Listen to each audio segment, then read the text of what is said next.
Welcome to the HighTeaPotcast with Derrick and Rens, a podcast about cannabis culture. My name is Derrick Bergman. And my name is Rens Hoppenbrouws. This episode is sponsored by the Super Sativa Seed Club, the premium cannabis seeds for the advanced grower, available at supersativaseedclub.com. For this USA special, we have the pleasure and honor of welcoming David Bienenstock, all the way from the United States, esteemed author and cannabis journalist from California, to the HighTeaPotcast. Welcome, David. Oh, it's an honor to join you. Thanks for having me. Nice. It's great to have you on the show, so we can take a deep dive into the American cannabis scene and the green sweep of the recent US elections. We will also briefly discuss the biggest cannabis news stories of the last 2 weeks, including the rape of the Dutch cannabis tolerance policy by our Justice Minister Vert Grapperhaus and the legalization of medical cannabis in Argentina and Costa Rica. And there is some good news about the young people of Europe. They are drinking less alcohol and swapping tobacco for cannabis. Hell to the hell, yeah!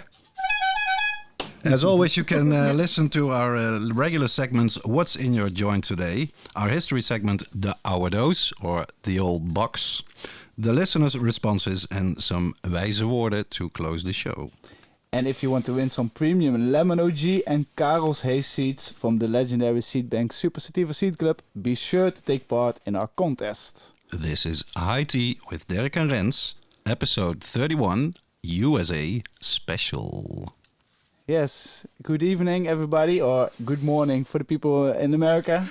This is our first time having such an international guest, so I'm very honored to have you as first on our show. Before diving in your history and about talking more about you, we're gonna start with our first segment, and that's as usual, What's in Your Joint Today?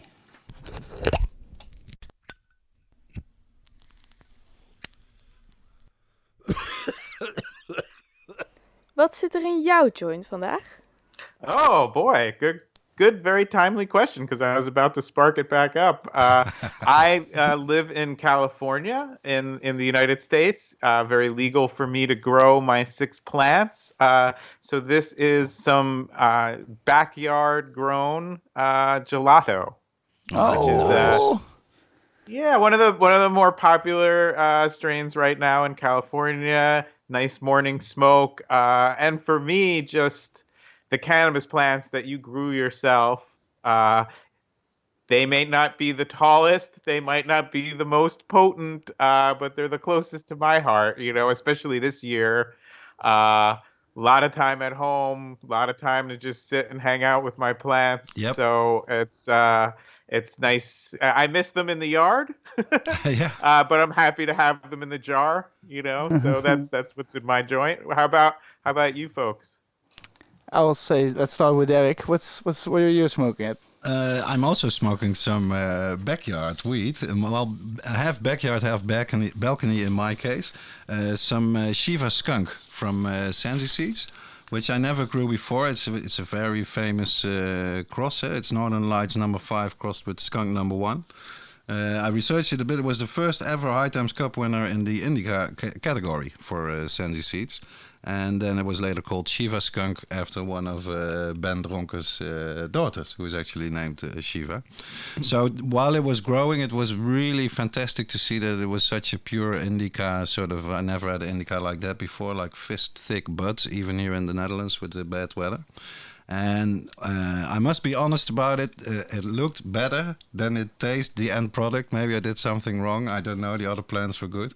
So it didn't come out that super for the end quality, but I still like the smoke. And for this episode, I thought, well, why not smoke a bit of the Shiva Skunk? Yeah. So how about you, Rens? At this moment, I'm smoking a combination of, it's another combination, but it's just not it doesn't have a name yet. It's a new cross of the Trigem crossed with the Rado biker from Karma Genetics. Okay. And so call it Tri Rado of Rado Gem. I don't know. But it's very earthy kush, indica variation, and it's a very nice daily smoker. I really enjoying it, and I like to thank the grower for it and for this nice smoke. All right, let's. I hope everyone is toking something and having something rolled. Light up, people. I'll say this is the moment. Let's go to the next segment. To what's the news.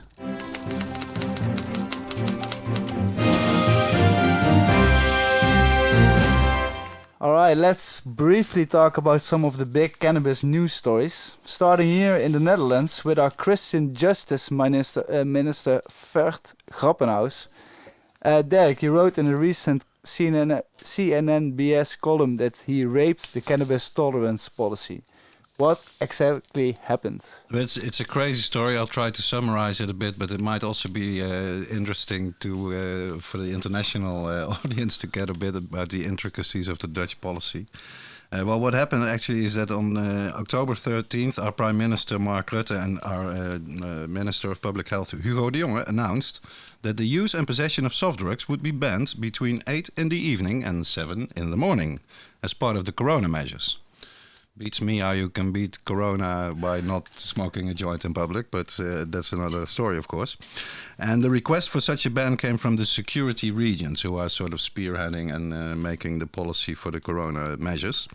But the very next day the ban was withdrawn again because Professor Brouwer, who is well known among activists here in the Netherlands because he's a very sharp professor of law from University of Groningen, he explained in different media that the use of all drugs, even all illegal drugs, heroin, cocaine, you name it, the use of it is legal.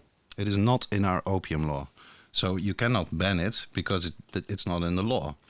And the second thing that makes it even more complicated is that 200 municipalities or cities here in the Netherlands have already a ban in place on smoking cannabis in public.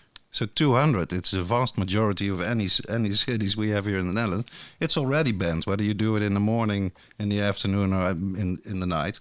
So it's a totally symbolic measure, you can say.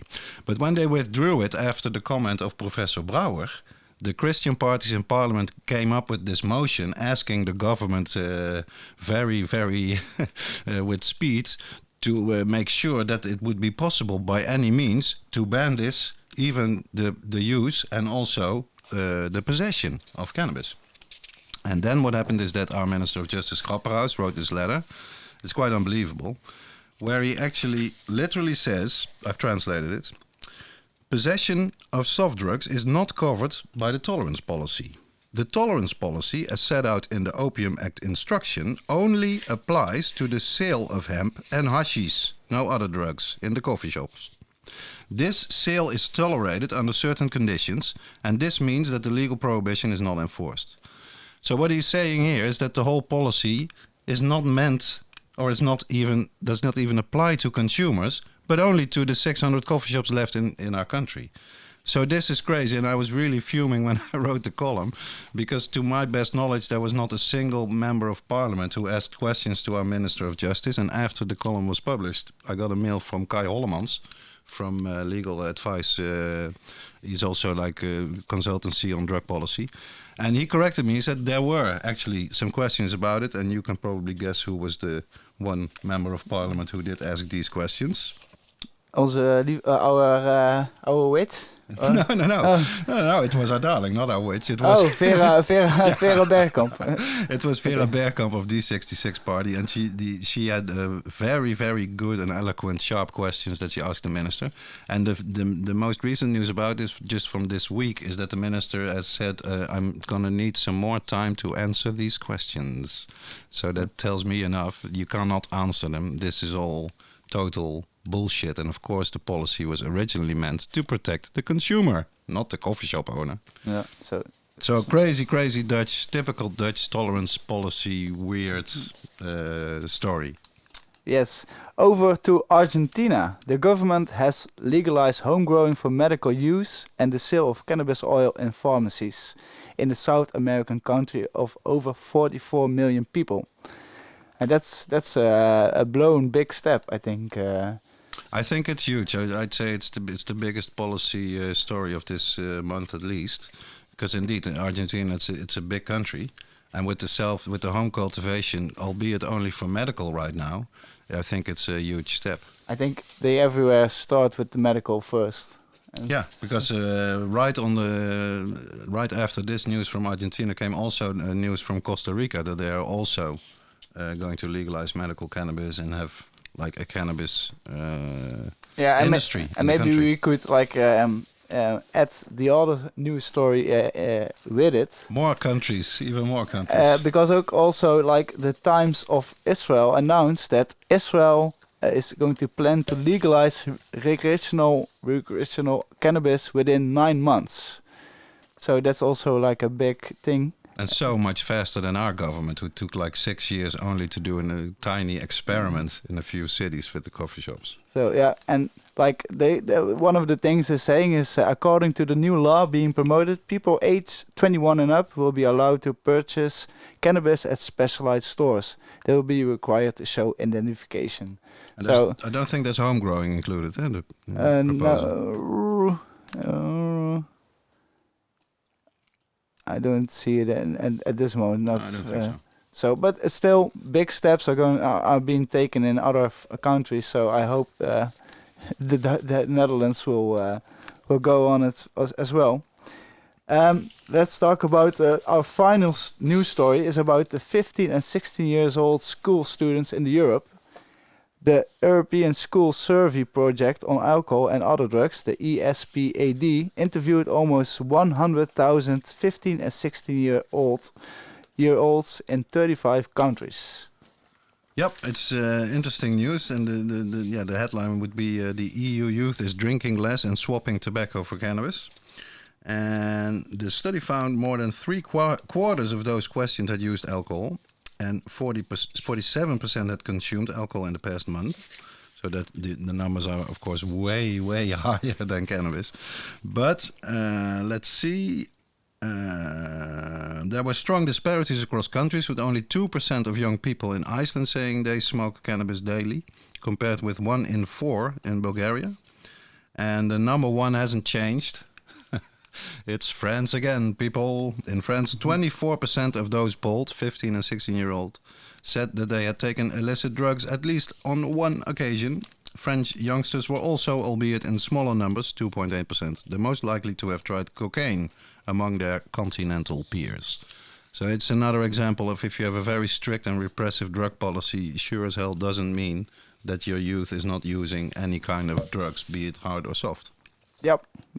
That's a sign. Also, okay, we could talk about the Dutch political parties and their programs for the next year's election, or the great article by Bart de Koning about the new book by Pieter Tops and Jan Trop. But we will save that for other episodes. This is, after all, a USA special. Indeed. So let's do a sort of a formal introduction, or a more elaborate introduction of our guest, David Bienenstock. David Bienenstock, he grew up on the American East Coast, I think in New York City, David, huh? Right near there, yeah. Okay.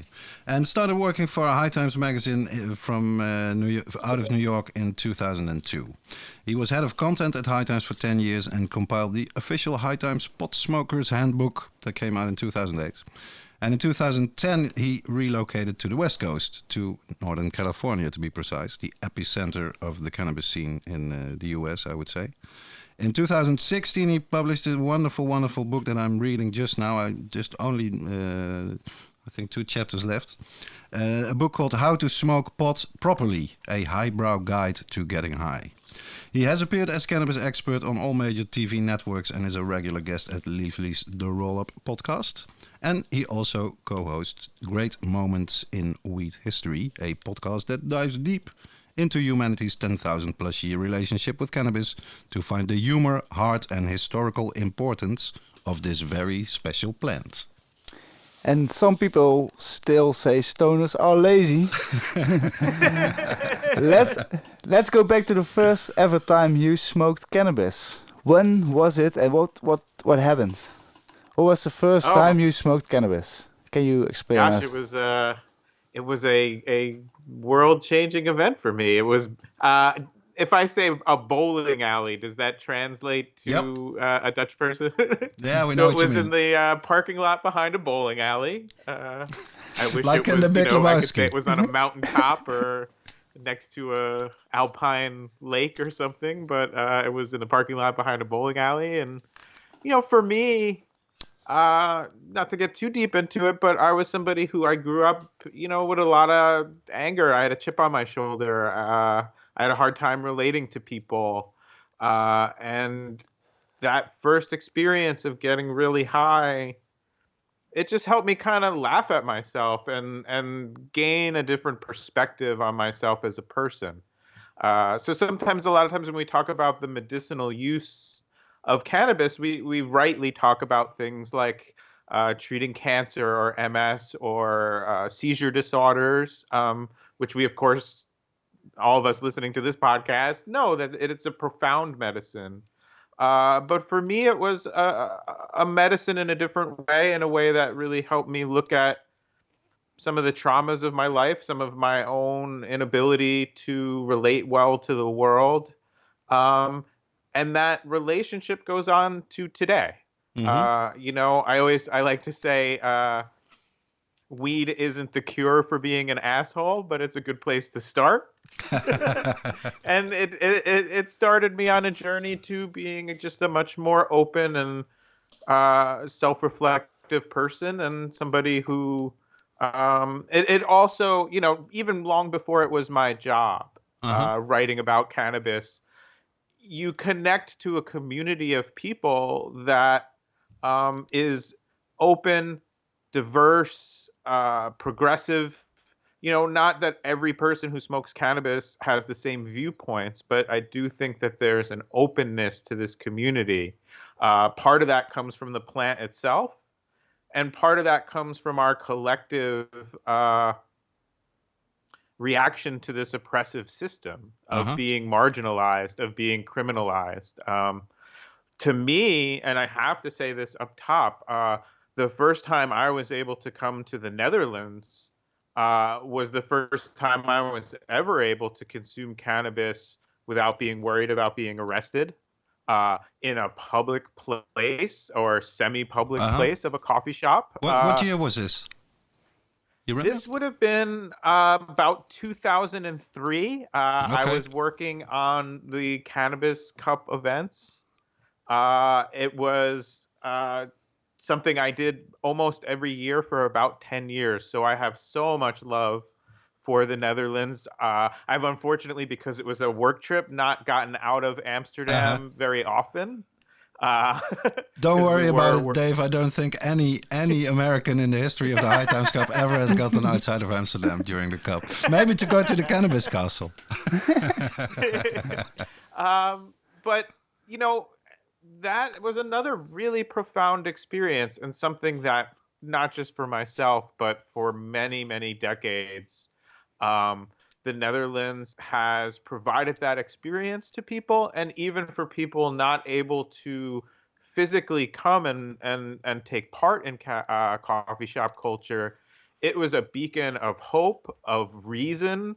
It was an example that you could point to when you're trying to refute these doomsday pronouncements from people about what's going to happen if you legalize cannabis or decriminalize cannabis. We were And the so proof just being that really the sky didn't fall down after we had these shops. Huh?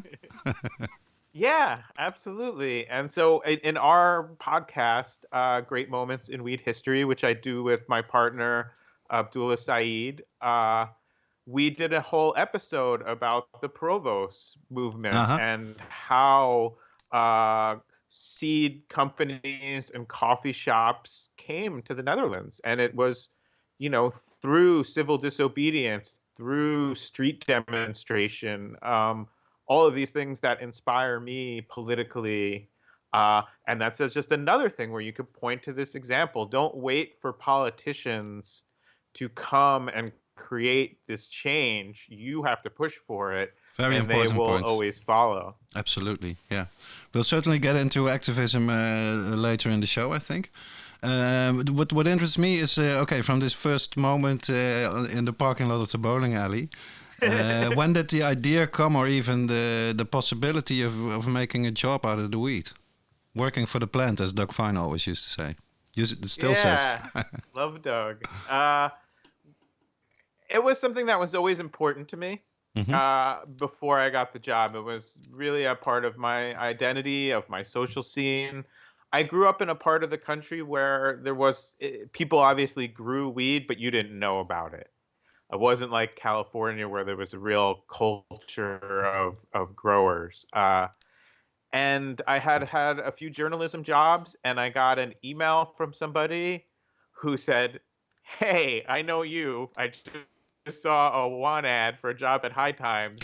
You have to." I thought of you immediately, and it was a matter of good timing. And at that time, particularly in the media, it was a real lone voice in the wilderness. Absolutely. So I saw it as not just like kind of a dream job, but also a real responsibility. Now we are really blessed with a lot of good media on all kinds of levels, reporting on cannabis and creating programs like this one for people to learn and to join the community. But at the time, High Times was very unique, at least in the United States. I can speak to and so I did everything from writing about people having their lives ruined. And of course, you're always writing about the worst cases. So it was these horrific stories, but also all the joyful aspects of cannabis, the cultivation, the culture, music, and to see it change so much. When I started, there were no legal states for cannabis. There were just a few medicinal states, and even in the medicinal states, you were still seeing the government raiding. Just as you were talking about in the introduction in the Netherlands, there's always tumult around this. But in that time, in my time reporting in the United States, we just had an election where weed legalization acts, as you say, it was a green sweep in 5 states, and including some of the most conservative places, politically conservative in the United States.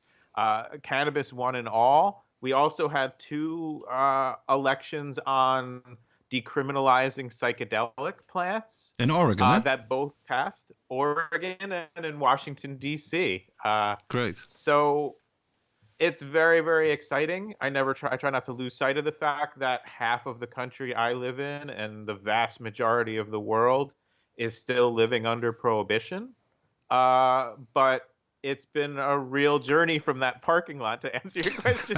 As a sort of, wide-eyed young person, I never thought it would take me on this journey. And as much as I love cannabis, all the people that I've been able to meet through this journey and this job, that has really honestly been the best part. And wherever you go in the world, unless you are in a totalitarian, and this I think is very important to think about. I don't think this is a coincidence.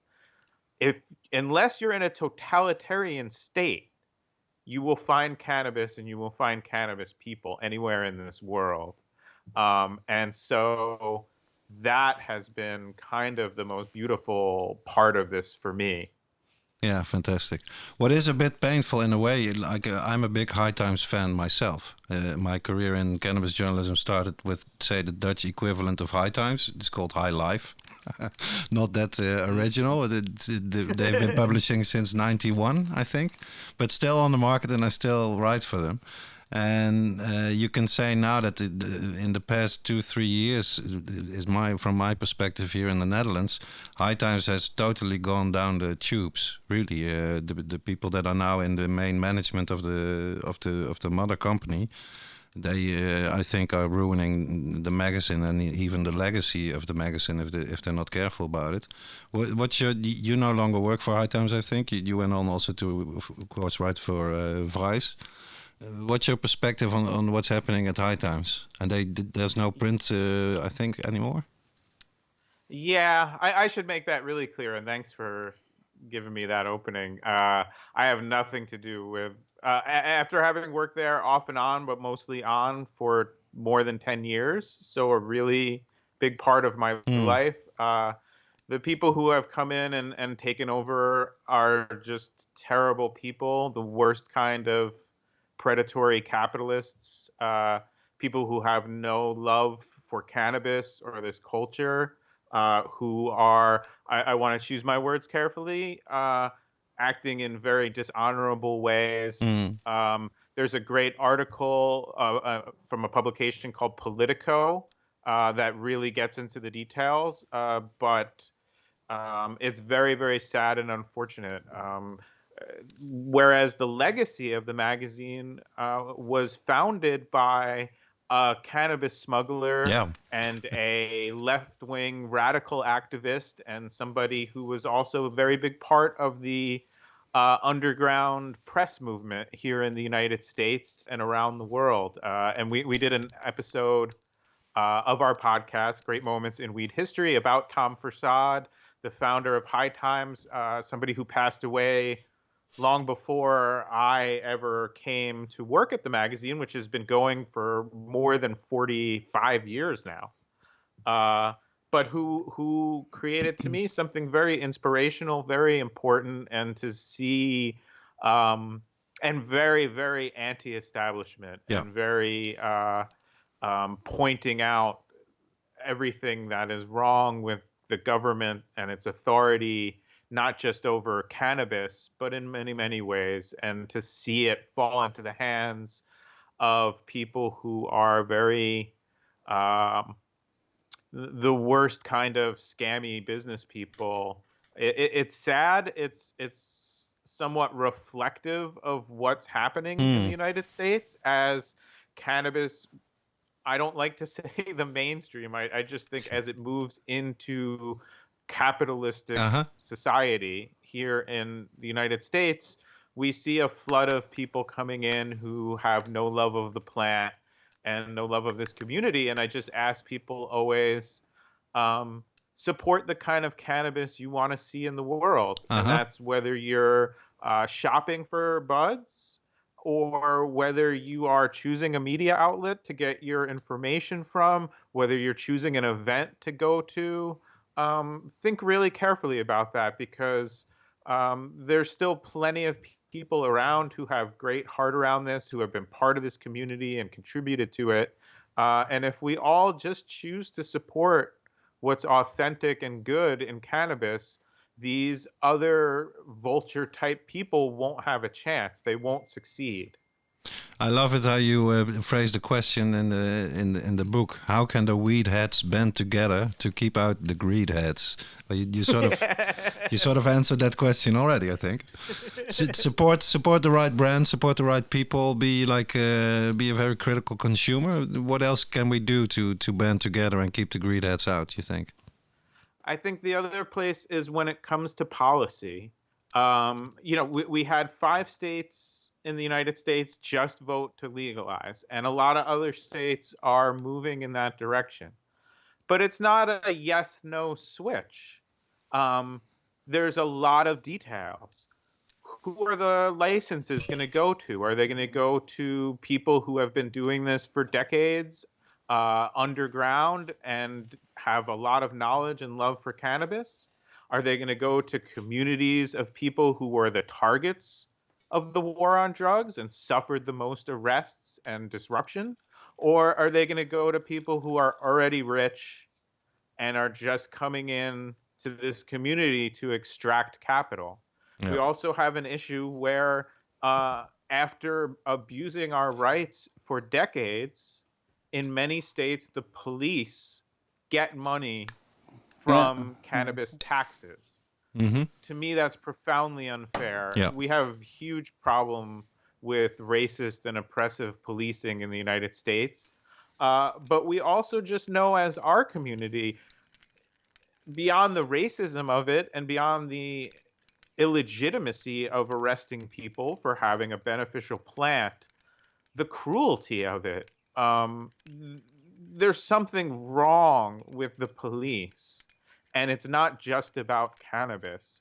But we certainly shouldn't be funding more Mm. policing Yeah. through the sales of cannabis. What we should be doing is working to restore the communities that were most damaged by the war on cannabis and working to uplift people to have, it's not just who owns the companies, it's also who gets jobs, Mm-hmm. where that tax money goes. So that's the other thing we can do. It's a tough struggle, but I do implore people, get involved locally. It's very hard to move the national discussion on cannabis policy or the international. But in the city where you live, if there's legal cannabis, there's going to be a decision where that tax money goes.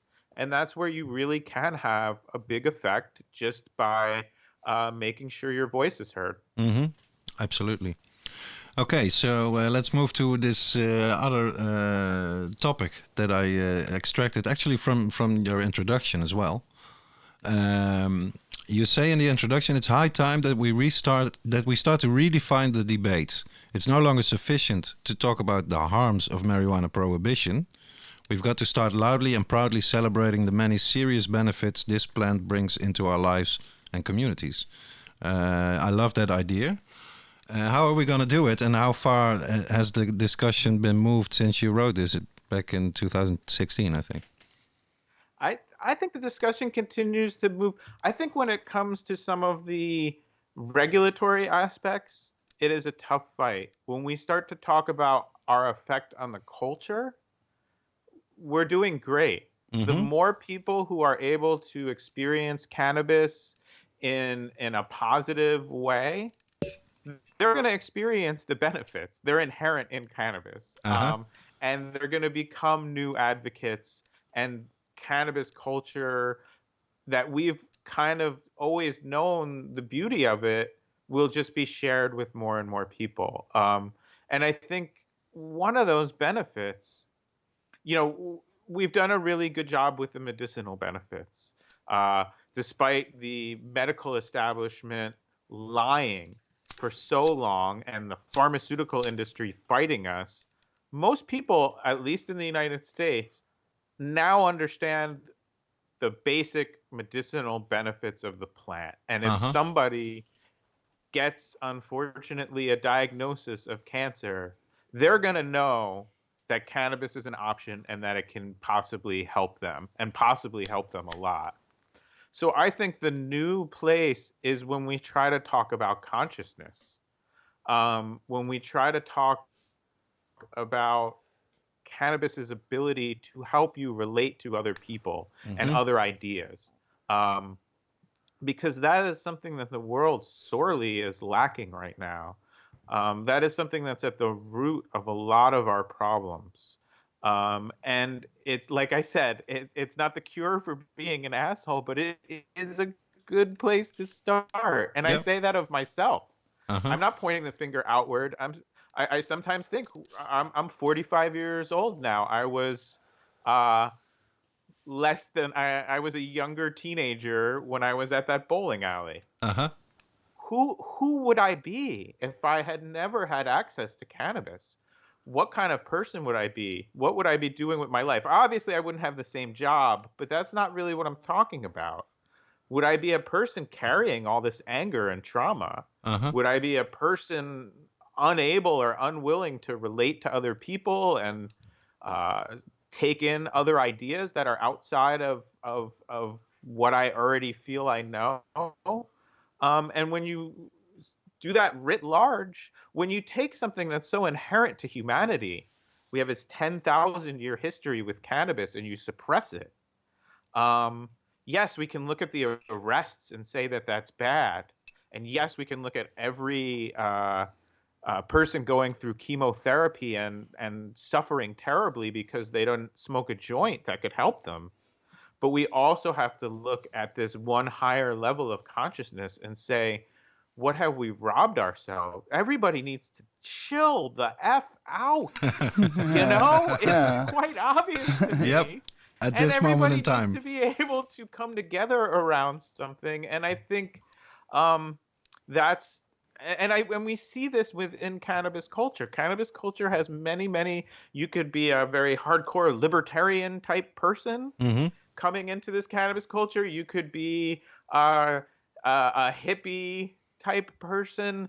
You could be, have grown up in an urban environment. You could have grown up in the middle of the woods. This plant brings people together. It is the healing of the. Yeah, that's what I say. Put some of. Oh, we got a little lag between us. Oh, you're back again. Nice. Sorry. Yep. We lost you for just a mini sec there, but you're back in the room. Oh, sorry. No problem. I've been watching your series Bon Appetit a lot, and I really enjoy them. Oh, you're back? Do you hear us? Yeah, I'm here. Okay. I hear you perfectly. Okay, yeah, we have a little.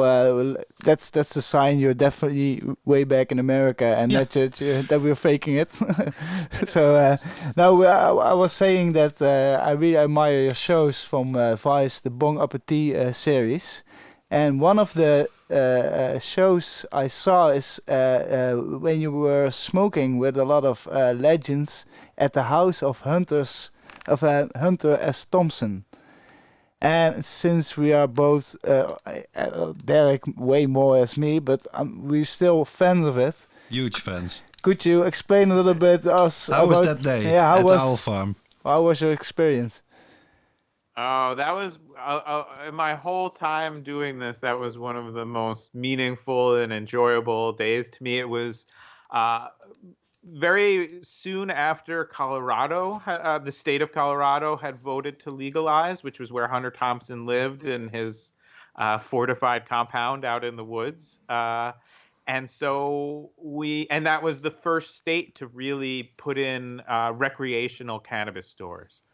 So we did a video where Hunter Thompson had passed away, prior to this, but one of his closest friends was Keith Stroop, the head of NORML, our big, oldest pro-legalization organization here. And we threw a little party there. For me, as a journalist, as a cannabis person, as a huge fan of his writing, it was such an incredible honor to be there. It is really where he wrote all of his best work.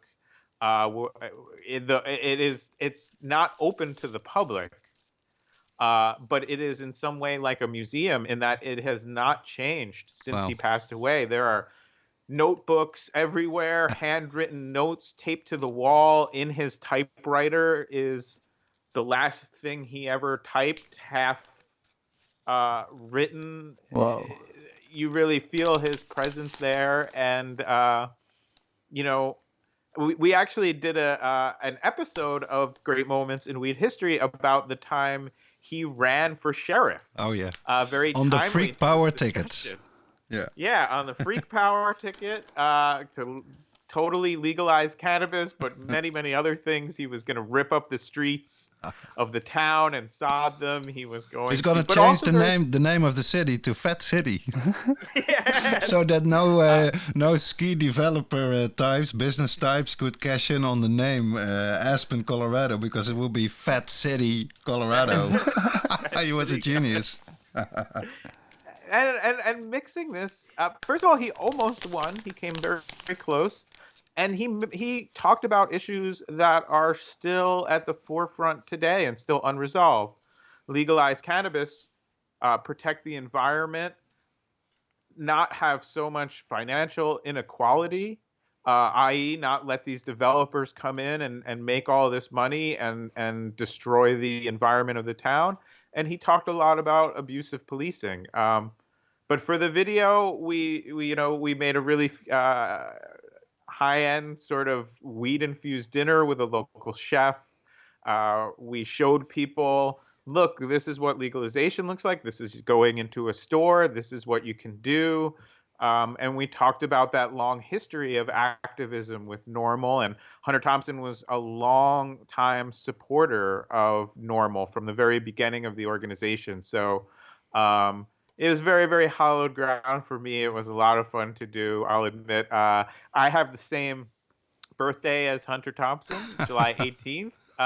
So every day on my birthday, I will admit that I watch that video again and try to relive that experience. That's a hell of a birthday to have, do you know? Because it's also Nelson Mandela's birthday, and it's also the birthday of Simon Winkenoog, which is probably the first ever cannabis activist in Dutch history, and also a poet and writer and journalist. Fantastically interesting guy. He is also July 18th.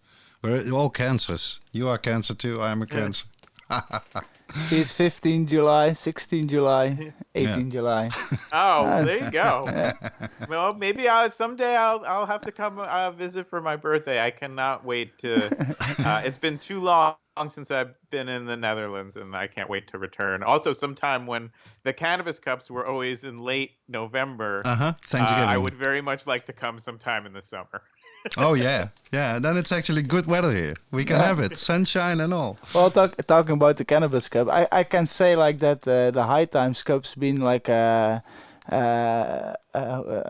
voorbeeld. An example. Example, yeah. I'm sorry, a big example for us, because the day of like the year that the High Times Cup left Amsterdam, me and Mauro Piekevet, a colleague of us, we started the Homegrown Cup, a little cannabis cup for home growers who would come together and share their goods.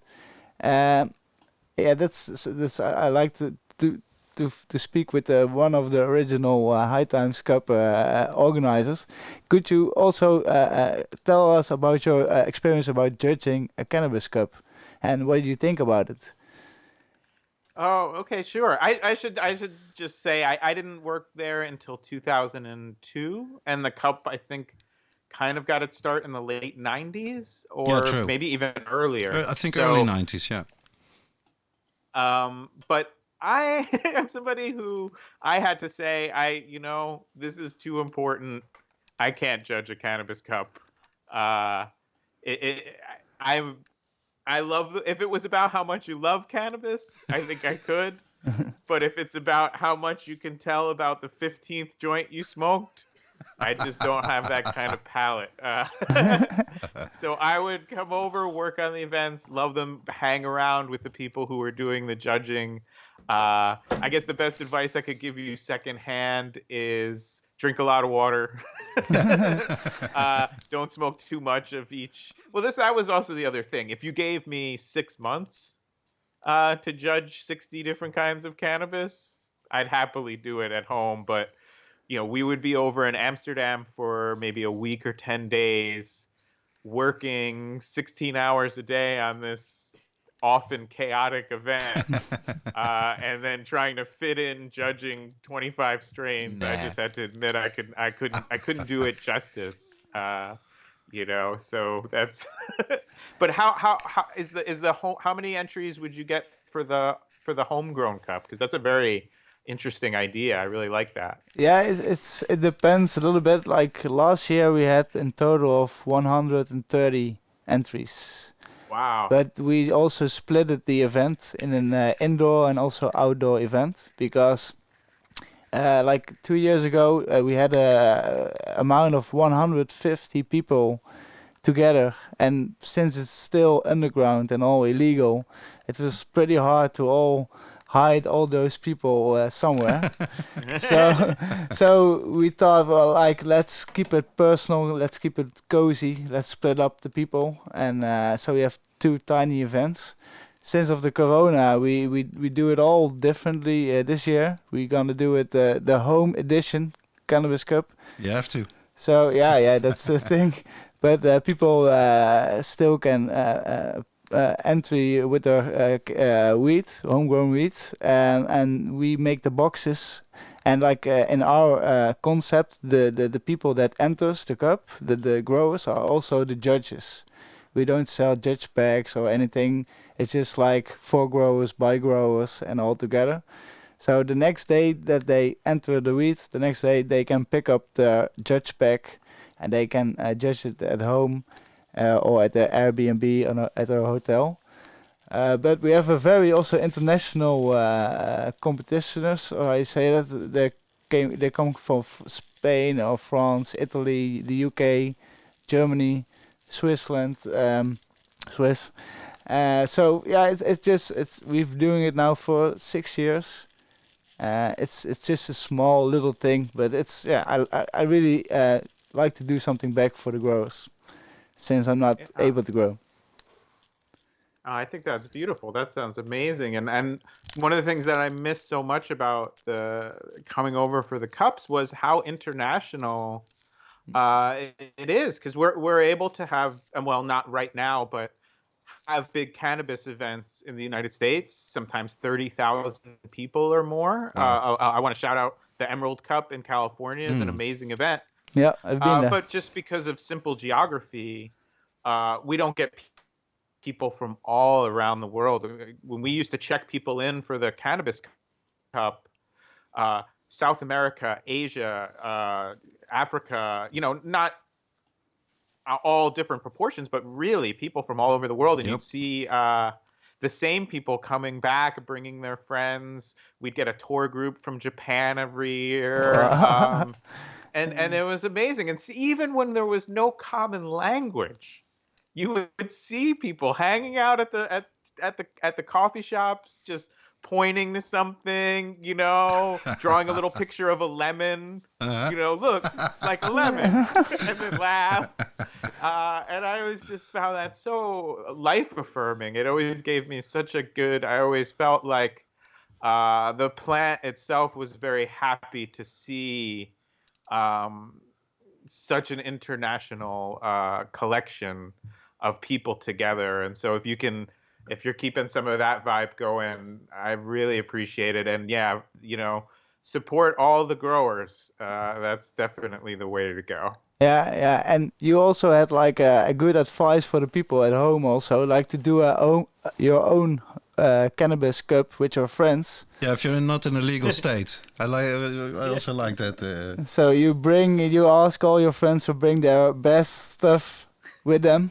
And you mix it and then you judge it on how it looks, the smell and things, and you can discuss something, you share something, and it's a nice way to fill up your evening together with some good friends. It's for the listeners at home, it's a nice idea to do, for sure.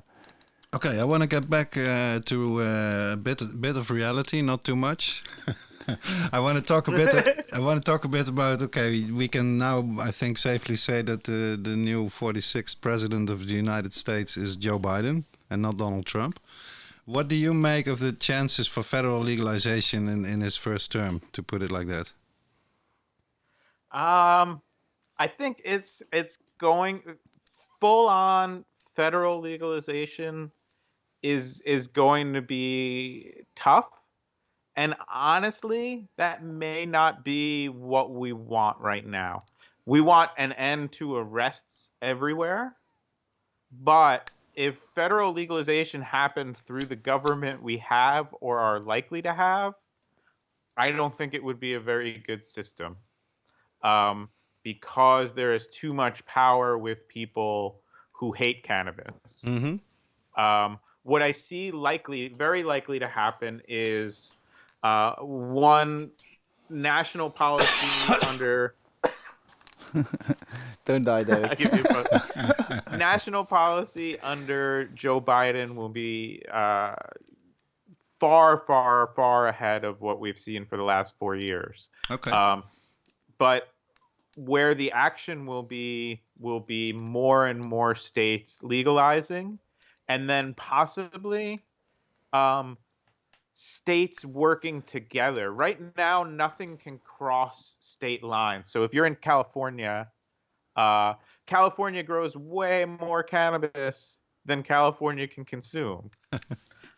The state that I grew up in, New Jersey, just legalized, and there's a huge need for cannabis.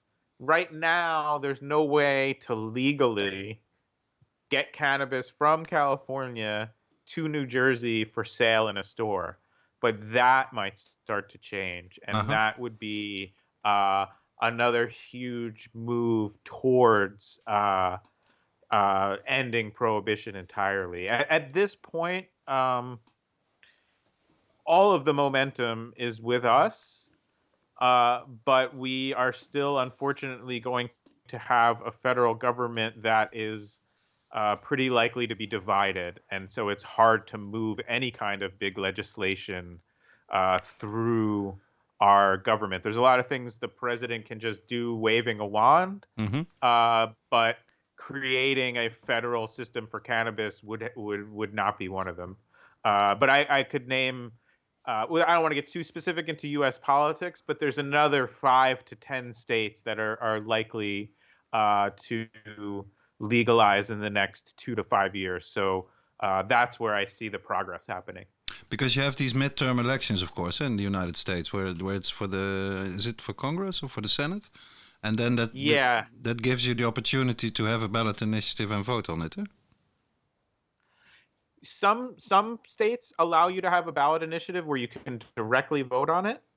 Some do not. And we've kind of almost won in every state where you can vote on it directly. And that just shows you how far ahead the people are and how far behind the politicians are.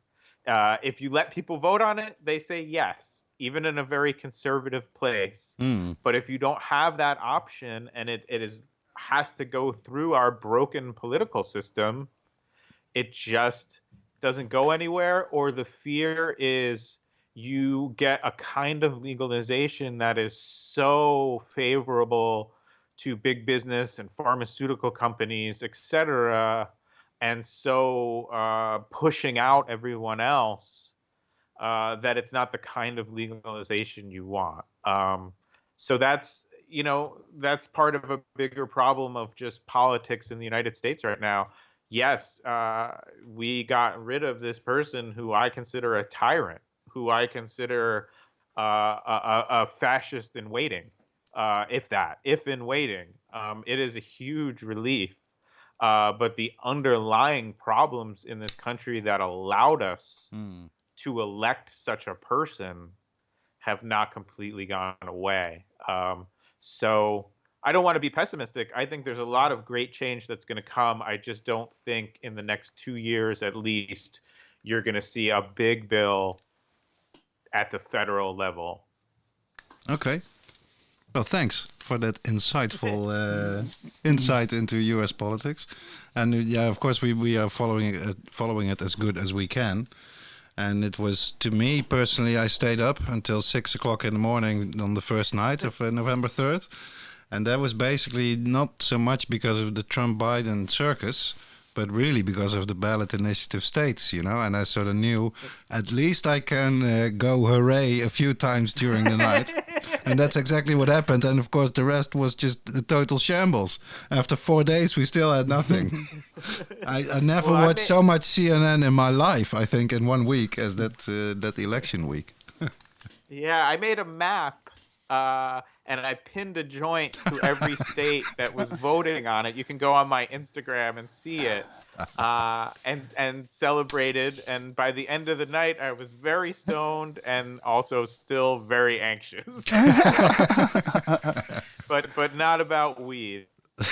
Weeds, green sweep, yeah. Yeah, it's a great term too. That's one of the things I like so much about Americans or maybe the English or American language, that you guys, the way you can put it in a slogan, we can only dream about it for the Dutch language, because it's also different, A term like green sweep, and also like tax and regulate, a term like victimless crime, that's really not translatable so well in Dutch. And I liked it so much when you talk about how your trips to the HighTeaPotcast Cup in Amsterdam sort of were inspirational to you. Whereas from my side, I don't live in Amsterdam. We are down south here in Eindhoven. Going to the HighTeaPotcast Cup, where I've been also, I think, 15 editions, was so inspirational for me to see how you guys celebrate the culture. And understanding that because of the much more pressure that was on you guys in America, that you had a lot of reason to be active and to be activists. But that was, to me, it was very much, I learned a lot, and got to know so many interesting people. It really a seminal event. You can see how it's important for you, how it's important to me, how it's important to Rens for the Homegrown Cup. So yeah, it was a hell of an event, the HighTeaPotcast Cup. Yeah, it's a shame that I've never been there to that. So I'm sorry for that.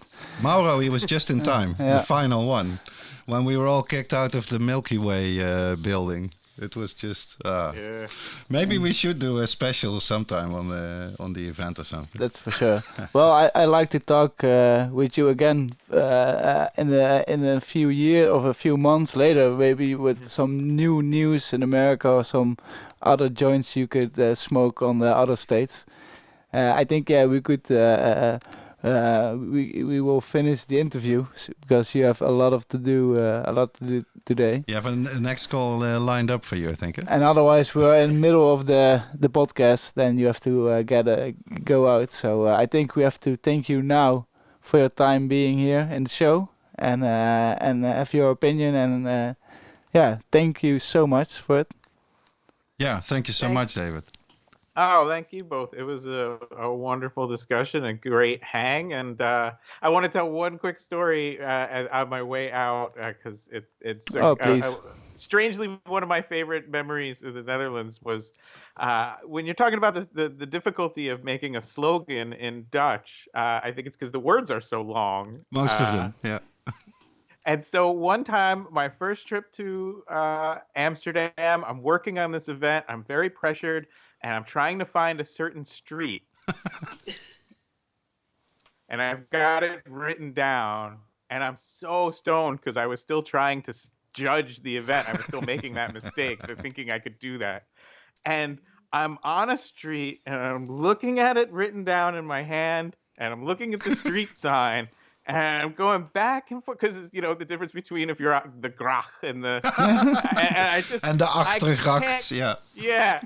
By the time I get to the 15th letter, I can't tell if it's the same street or not. I just started laughing on the street by myself, and some sort of, business type person just walked by and looked at me with my cannabis cup lanyard on, laughing in the street, looking at a piece of paper in my hand, and he smiled, and I said, I like this place. I'll get used to it. So. That's all right. I'm gonna go out on that. Thank you so much. Love the show. Love hanging with you both. And I'll see you in the Netherlands very, very soon. I hope. That'd Please. be great. It was very nice to meet you, man. Thank you, David. Thank you Bye-bye. so much. Have a great day. Take care. All good. Well, that was a very nice conversation with David Bienenstock. And if you want to hear more about David or from David, be sure to check out his own podcast, Great Moments in Weed History. You can access it via his own website, davidbienenstock.com. And also be sure to check out his wonderful, wonderful book, How to Smoke Pot Properly, a Highbrow Guide to Getting High, from 2016. It's really a very delightful, funny and insightful book on cannabis, I would say. Yeah, what a guy. And we will definitely put the links down in our descriptions for everybody to check it out. So let's move to the next segment. The old box. What's in the old box today, Derrick?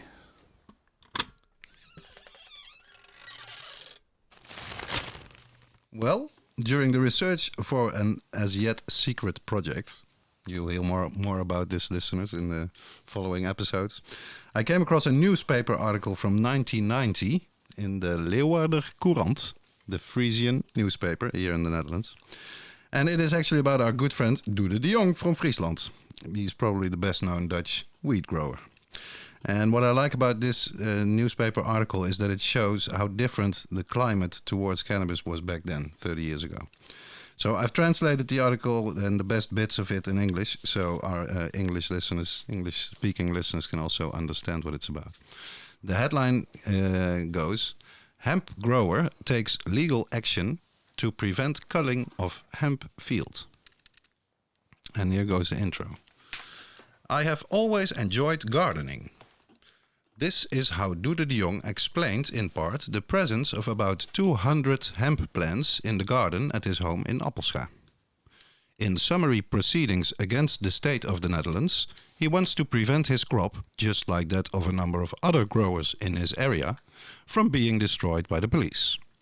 An action which he probably would have escaped without this legal action. Actually, the police had forgotten about his plantation, said Mijne Dijkstra, acting as the state lawyer.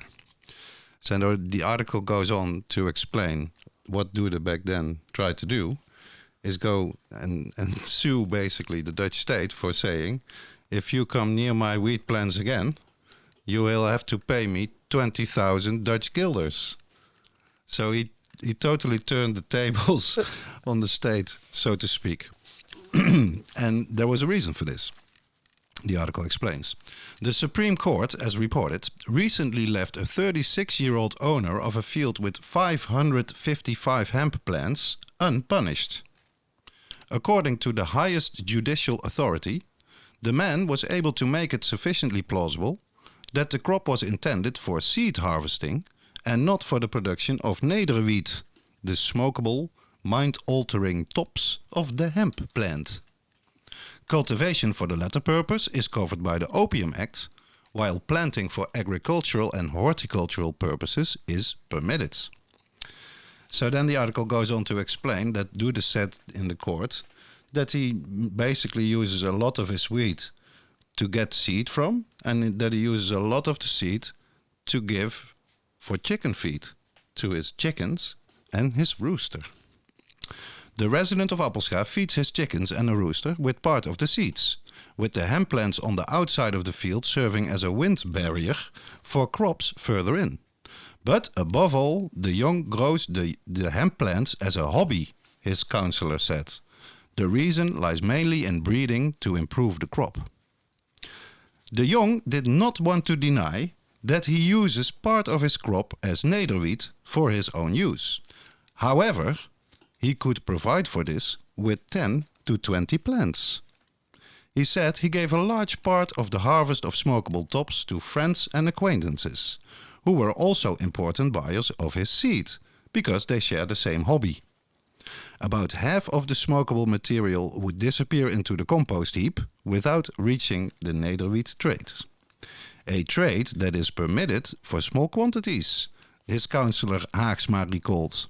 And she made the case for nederwiet as a friendly intoxicant in comparison to alcohol.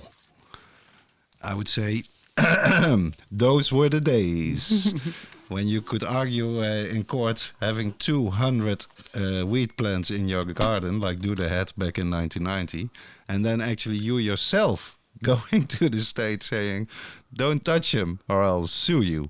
So again, what a great hero Doede de Jong is. Yeah, for sure. Yeah, that's great stuff. That's great stuff. Awesome. Okay, let's move on to our listeners' responses segment. In episode 30, we asked, what do you think is the best coffee shop in the Netherlands at this moment and why? And we have a really nice prize package for the winner of the episode 30 contest, provided by Seed Stockers, including premium cannabis seeds, a t-shirt and a mini GBL Bluetooth speaker. It's super nice, super nice. And the winner of this week, of this episode is... It's Guido B. from Sittard, Limburg. Congratulations, you will get a very nice prize package, and we will now read out his letter. And it goes a bit like this. I translated it myself into English for our international audience, so it was in Dutch originally to to keep track of that. Hi, Derrick and Rens. I would love to win the new signed book from my cannabis guru and shaman Soma. And the answer to the question is not difficult for me. As you know, I'm a homegrown type of person, but if I choose to space out in a coffee shop, there is one that I have been visiting every now and then for a very long time. The small shop next to the sex shop. A beautiful coffee shop, recently renovated and very friendly staff. But above all, they have well cultivated and unusual cannabis strains. The best coffee shop for me is Club 69 in Maastricht. I enjoyed the podcast and the stories of Soma and of course the previous episodes as well. I'm already looking forward to the next one. Good luck guys, keep it green and stay healthy. Sincerely, Guido. Hell yeah. We really liked your letter, so we choose you. And we definitely liked every other entry we got. So for the next question and prize. Keep those entries coming in, people. So we have another new question for new nice prizes for the next time. In today's contest, you can win a pack of Karel's Hayes regular seeds, a pack of Lemon OG feminized seeds, and a box of rolling papers, all provided by the Super Sativa Seed Club. The question you have to answer to take part is: in what year do you think the United States will federally legalize cannabis? Send us your answer as soon as possible via email info@HighTeaPotcast, spelled with a T, pot. Or leave it in the comments for this episode number 31. The question once again: in what year do you think the United States will federally, so on a national level, legalize the herb? Yes, so send in all your questions, all your answers, and we will pick the best one next time. Not really the best one. We talked about this before the show. We can't really tell, of course, what is the right answer. So what we'll do is we will throw all the entries into a nice hat or maybe a fez that we have here lying in the studio. And then our technical wizard, Simon, will be the one to pick out the winning entry who wins the prize package from the Super Sativa Seed Club. Exactly. All right. Let's move on to the last segment of this episode. The wise words of, in het Dutch, wijze woorden. Wijze woorden. As always, I picked a quote from my little red book that I've been keeping up for over 15 years already. Anytime I find a nice inspirational quote that really means something to me, I write it down in the little red book. And that's nice because now for every episode I can pick one quotation. The wise words I've chosen for today are by Mark Watts, taken from the introduction to The Culture of Counterculture by his father Alan Watts.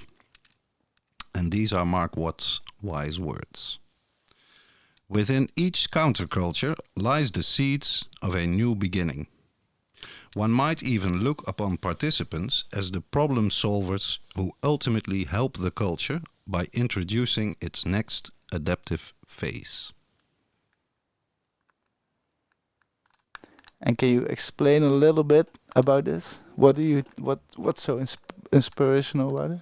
Well, I think it was very eloquently explained by our guest David Bienenstock that the way that the cannabis culture has developed itself with so much repression from the state is a very special problem-solving kind of culture. The whole concept of indoor growing, for instance, as David also writes in his book, it was only because of the DEA raiding all the outdoor grows that the growers were smart enough to move indoors and try it with artificial light.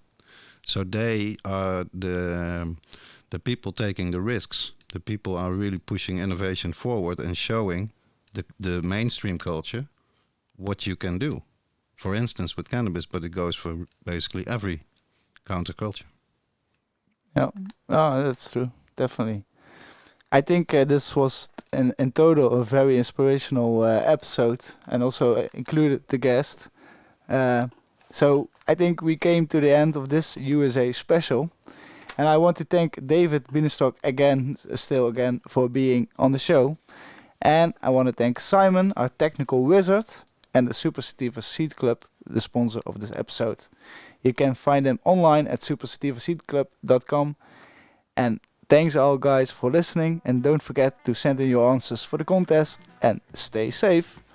Thanks and everybody. Goodbye Derrick. See you next time. High Tea met Derrick en Rens wordt gemaakt door Derrick Bergman en Rens Hoppenbrouwers. Deze aflevering werd mede mogelijk gemaakt door Super Sativa Seed Club, hoogwaardige cannabiszaden voor geavanceerde kwekers, verkrijgbaar op www.supersativaseedclub.com. Onze tune is Marijuana van de band Moon. Beluister hun muziek via iTunes en Spotify.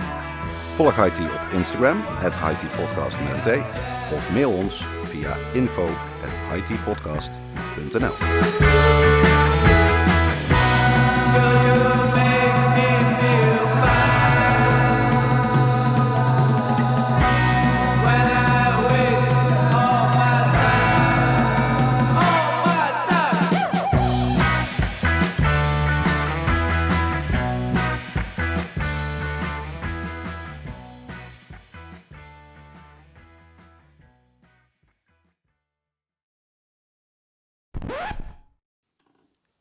Ja, vind je dat we de rest alleen doen?